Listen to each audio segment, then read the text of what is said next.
Pemirsa, intens investigasi, heboh dan semakin tak terkendali. Agaknya itu kata yang seolah tepat untuk menggambarkan konflik yang kini menyeret nama Ruben Onsu dan juga Sarwenda yang semakin menghebohkan sampai dengan hari ini.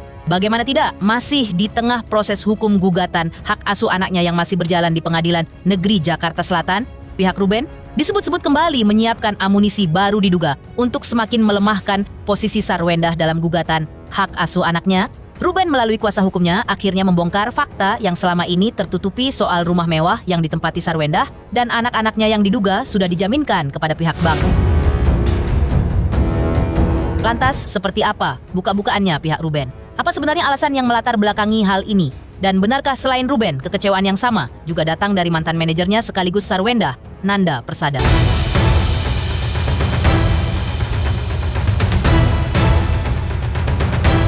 Pemirsa, bersama Intens Investigasi, kami hadirkan kabar terkini, terpercaya, dan teraktual. Tetapi sebelumnya, jangan lupa untuk like, subscribe, dan juga share channel YouTube ini.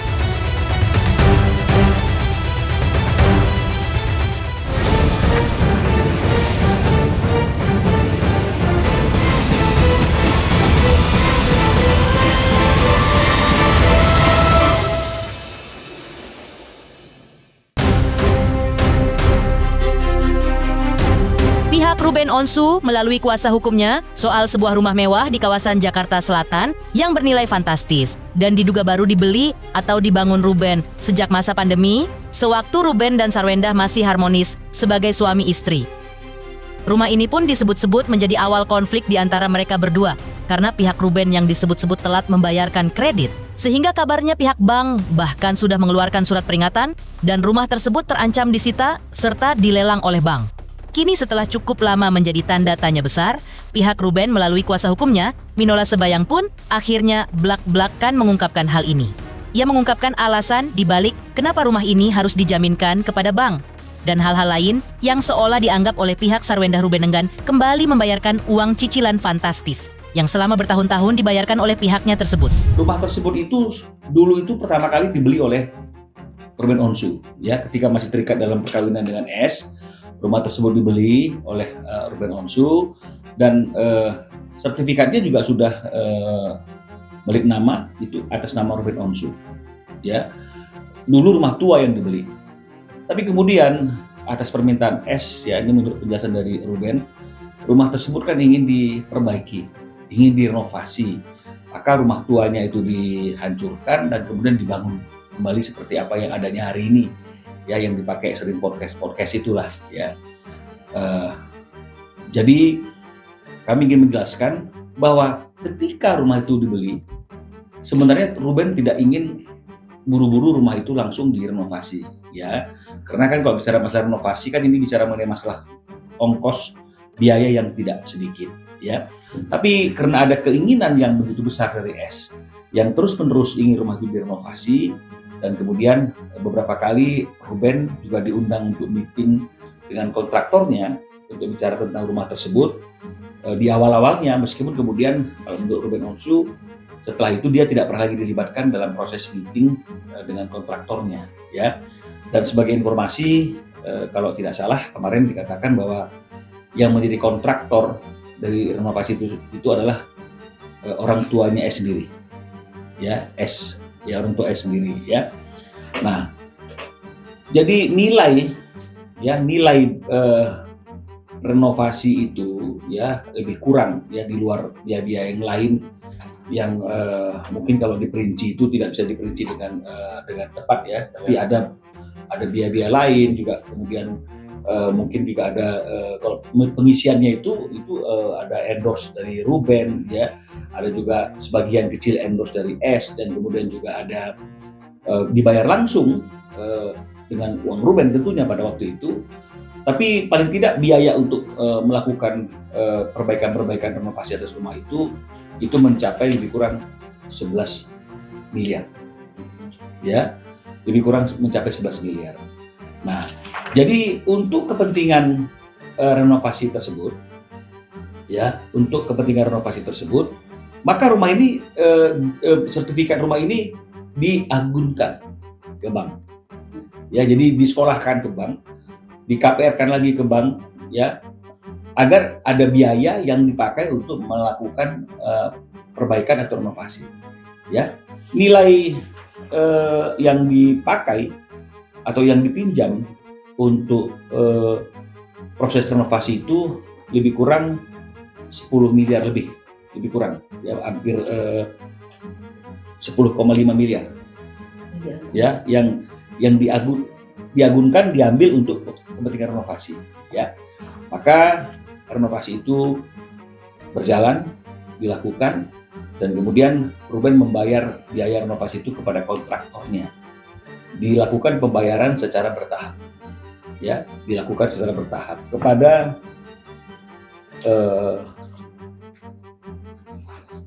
Andrew Ilo. Ini orang tua S ya, almarhum ya. Jadi sekali lagi mohon maaf, bukan ingin membuka aib atau apa, tapi ini kami harus jelaskan agar tidak menjadi fitnah di area publik, karena sudah banyak yang berita-berita simpang siur tentang rumah tersebut. Ya, jadi ini finishing, ya, ditransfer 250 juta dan pentransferan itu rutin 250 juta lagi, ya, terus seperti itu, ya, terus 250 juta terus, ya, sebanyak 41 kali transfer, ya.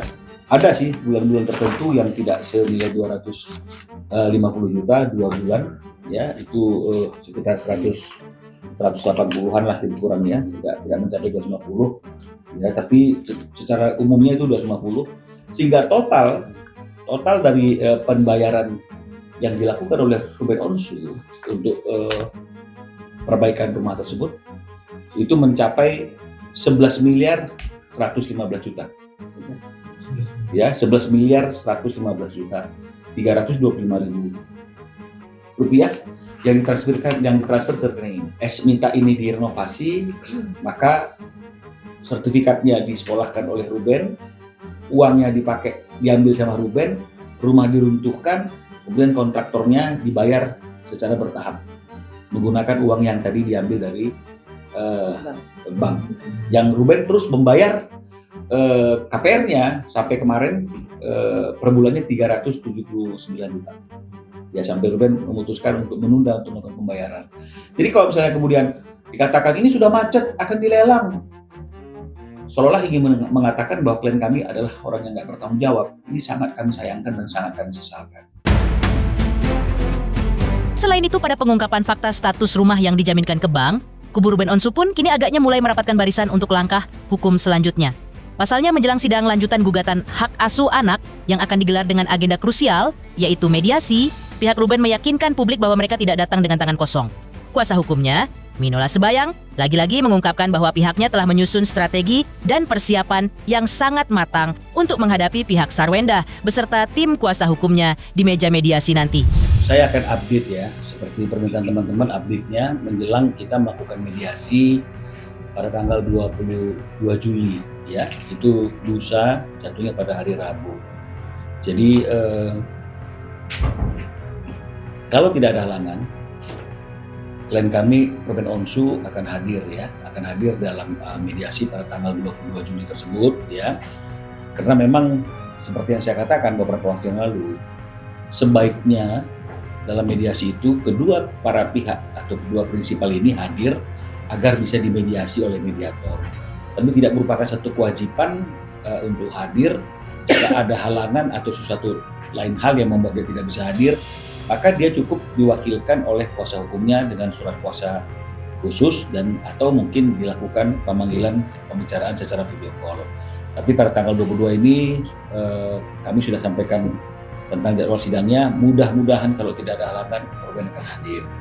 Itu yang pertama, ya, untuk menjawab agar jangan sampai ada orang-orang yang mencoba menghakimi Ruben Onsu atas ketidakhadirannya pada sidang pertama itu sebagai pengecut atau tidak serius dalam memperjuangkan hak anaknya, ya. Padahal ini bicara mengenai masalah hukum acara. Sementara itu tak hanya Ruben, di tengah fakta yang baru saja terungkap, keprihatinan mendalam baru-baru ini juga diungkapkan kembali oleh sahabat dekat sekaligus mantan manajer Ruben dan Sarwendah, Nanda Persada.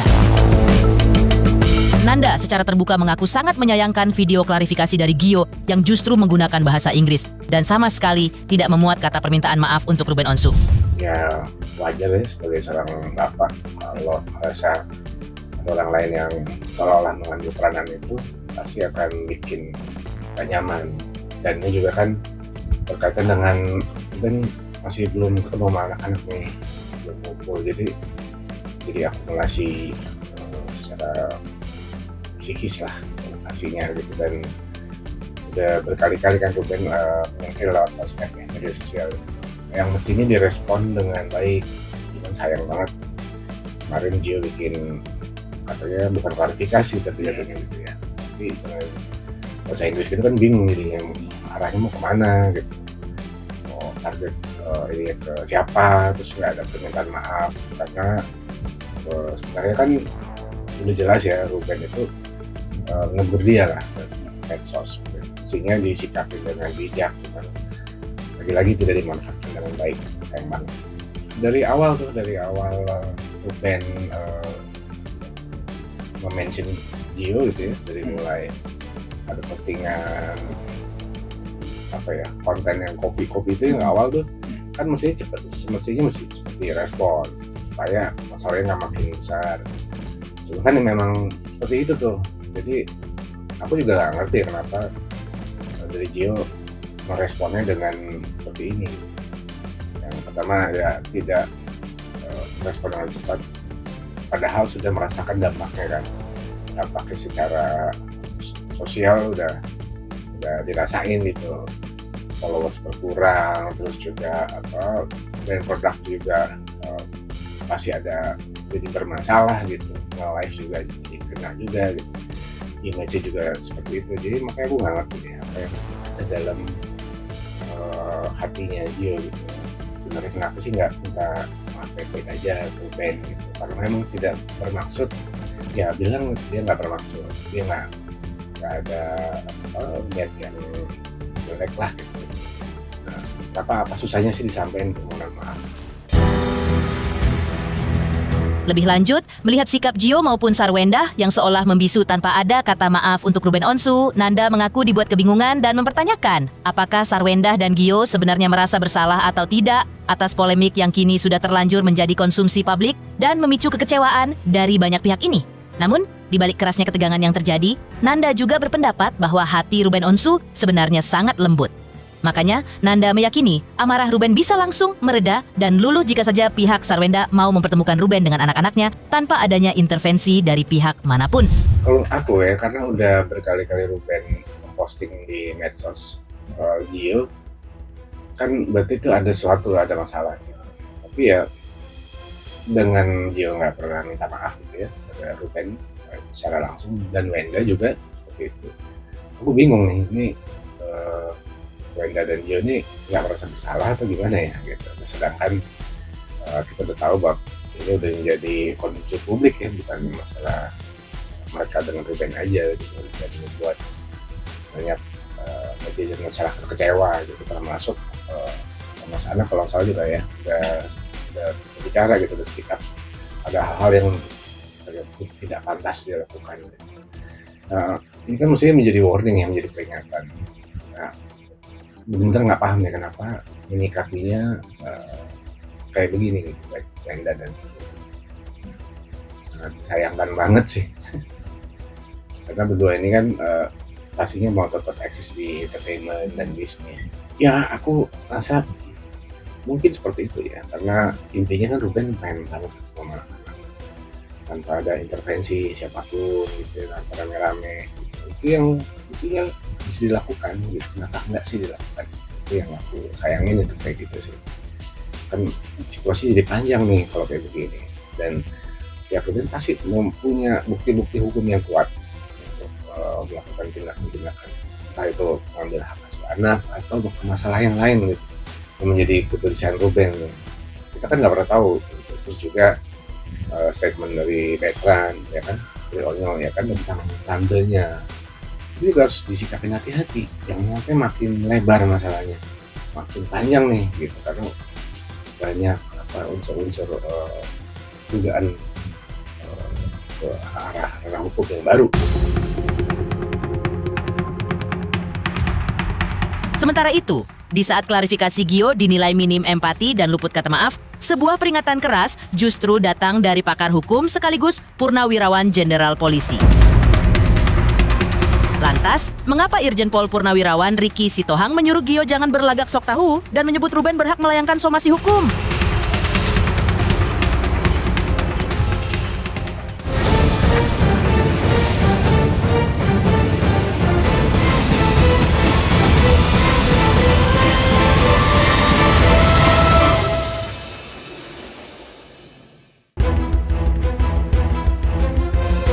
Bergulirnya konflik hak asuh anak yang secara tidak langsung menyeret nama Gio ini pun akhirnya juga memancing reaksi tegas dari pakar hukum, Inspektur Jenderal Polisi Purnawirawan Ricky Sitohang.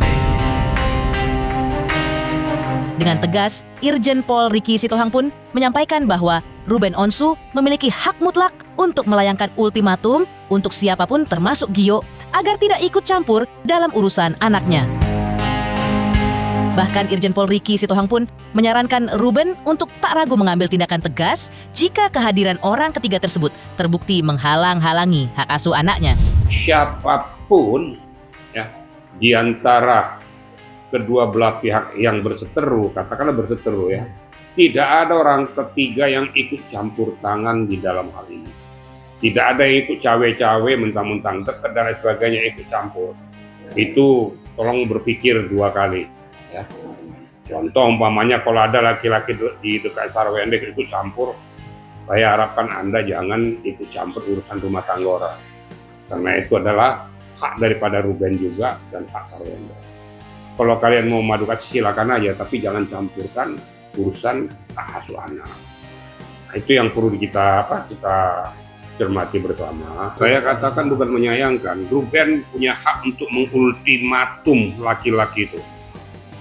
Jangan campuri urusan hak asuh anak kami. Kalau dia coba menghalang-halangi, pidanakan saja. Karena membuat hak asuh dia jadi terbengkalai. Ya pihak ketiga kok silakan aja dengan Sarwende, tapi jangan ikut campur dengan urusan anak. Itu urusan kedua belah pihak. Ultimatum, somasi si laki-laki itu. Jangan campuri urusan daripada anak saya. Bukan kamu yang punya hak. Ruben punya hak itu. Ultimatum aja. Somasi pertama, somasi kedua ya kuasa hukumnya memberikan langkah-langkah hukum. Tak hanya memberi dukungan hukum, Jenderal Purnawirawan ini juga melontarkan sindiran yang sangat pedas terkait video klarifikasi Gio yang menggunakan bahasa Inggris. Inspektur Jenderal Polisi Ricky Sitohang menilai sebagai sosok yang sok tahu dan jangan berlagak. Menurutnya sebagai orang Indonesia yang hidup di ranah hukum Indonesia, sudah seharusnya Gio menggunakan bahasa Indonesia agar penjelasannya terang benderang dan dapat dipahami oleh masyarakat luas. Dia orang apa? Dia orang Indonesia atau orang apa? Orang Indonesia jangan sok teo lah, pakai bahasa Indonesia aja. Jangan belagu, orang juga pinter bahasa Inggris semua kok. Jadi nggak usah mempublikasikan dengan hal-hal kayak gitu, dengan bahasa-bahasa yang tidak dapat dipahami dan dimengerti oleh orang banyak. Pemirsa Intens Investigasi, jangan lupa saksikan terus Intens Investigasi. Dan pastikan jangan lupa untuk like, subscribe, dan juga komen.